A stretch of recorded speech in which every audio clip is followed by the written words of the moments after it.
Dot, রাডারের স্ক্রিনে ভেসে ওঠা এক অচেনা সংকেত। আর সেই মুহূর্ত থেকেই বদলে যেতে থাকে পুরো একটি অঞ্চলের নিরাপত্তা হিসাব। কয়েক ঘন্টার মধ্যে একটি শান্ত বন্দর পরিণত হয় আন্তর্জাতিক উত্তেজনার কেন্দ্রবিন্দুতে। প্রশ্ন একটাই, এটা কি কেবল একটি অনুপ্রবেশ নাকি বড় কোনো সংঘাতের আগাম সংকেত? সময় তখন প্রায় সকাল 11টা। ইরানের দক্ষিণ উপকূলের একটি কৌশলগত সামরিক বন্দর, সবকিছু চলছে একেবারে নিয়ম মাফিক।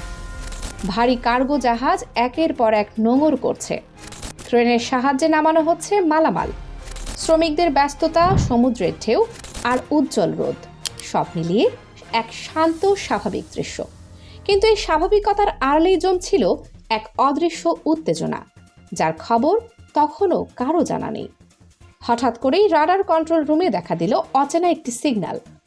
একটি ছোট বিন্দু ধীরে ধীরে এগিয়ে আসছে বন্দরের দিকে। প্রথমে বিষয়টি তেমন গুরুত্ব পায়নি।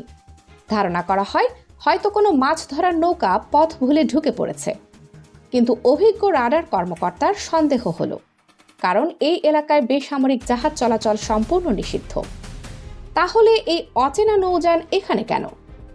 নৌযানটি তখন প্রায় 8 কিলোমিটার দূরে, একটি এমন অবস্থান যেখানে পরিস্থিতি অনিশ্চিত।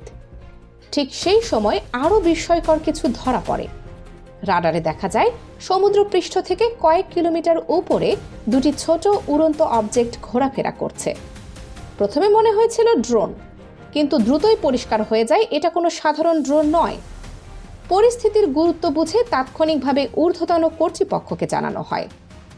কয়েক মিনিটের মধ্যেই সিদ্ধান্ত, আকাশে যুদ্ধবিমান পাঠানো হবে।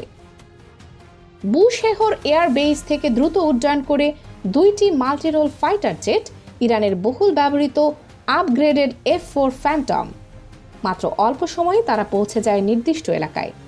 কিন্তু সেখানে গিয়ে যা দেখা গেল তা পরিস্থিতিকে আরও জটিল করে তোলে। ড্রোন নয়, আকাশে অবস্থান করছে 2টি ফাইটার জেট, সম্ভাব্যভাবে F6 শ্রেণীর যুদ্ধবিমান। আরও উদ্বেগের বিষয়, ওরা কোনো ধরনের ভয় বা পিছু হটার লক্ষণ দেখাচ্ছে না, বরং স্থির থেকে পরিস্থিতি পর্যবেক্ষণ করছে। এই অবস্থায় ইরানের সামরিক কমান্ড আর দেরি করেনি। এয়ার ডিফেন্স সিস্টেম সম্পূর্ণ সক্রিয় করা হয়। টার্গেট লক করা হয় অজানা জেটগুলোর উপর। এরপর ছোড়া হয় উচ্চগতির সারফেস টু এয়ার মিসাইল, যেগুলো অত্যন্ত নির্ভুল ও দূরপাল্লার আঘাত হানতে সক্ষম। অন্যদিকে অজানা জেটগুলো প্রস্তুত ছিল। তাদের উন্নত রাডার ব্যবস্থা মিসাইলের উপস্থিতি শনাক্ত করে ফেলে। ফলাফল, তাৎক্ষণিক পিছু হটা। পূর্ণ গতিতে আন্তর্জাতিক আকাশ সীমার দিকে সরে যায় তারা। ইরানের মিসাইল কিছু দূর পর্যন্ত ধাওয়া করলেও সীমান্ত অতিক্রম করার পর থেমে যায়। এদিকে সমুদ্রের সেই সন্দেহজনক জাহাজটিও পরিস্থিতির পরিবর্তন বুঝে ফেলে। দ্রুতগতিতে আন্তর্জাতিক জলসীমার দিকে সরে যেতে থাকে। ইরান শেষ চেষ্টা হিসেবে স্পিড বোটে করে বিশেষ কমান্ডো পাঠায়, কিন্তু সময় খুবই কম ছিল। কয়েক মিনিটের ব্যবধানে জাহাজটি সীমান্ত পেরিয়ে যায়। ঘটনা এখানেই শেষ হয়নি। ইরান পরিষ্কারভাবে জানিয়ে দেয় ভবিষ্যতে এ ধরনের অনুপ্রবেশ সহ্য করা হবে না। তবে সবচেয়ে বড় রহস্য, এই জাহাজ ও যুদ্ধবিমান কার? এখনো পর্যন্ত কোনো দেশ এর দায় স্বীকার করেনি। বিশ্লেষকদের মতে এই ঘটনায় ভবিষ্যতের বড় সংঘাতের সূচনা হতে পারে। পারস্য উপসাগর, যেখানে প্রতিটি নড়াচড়া এখন নজরবন্দি।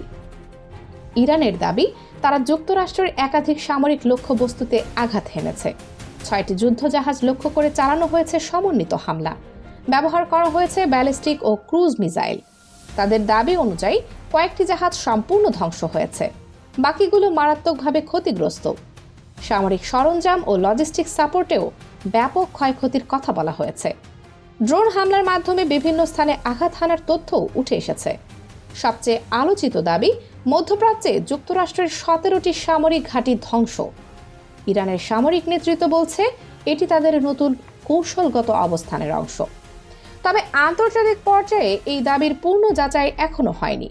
বিশ্লেষকরা বলছেন এই ধরনের তথ্যের অনেকটাই কৌশলগত বার্তা হতে পারে, কারণ আধুনিক যুদ্ধে তথ্য একটি শক্তিশালী অস্ত্র। তবুও একটি বিষয় স্পষ্ট, মধ্যপ্রাচ্যের ভূ রাজনীতি দ্রুত পরিবর্তিত হচ্ছে।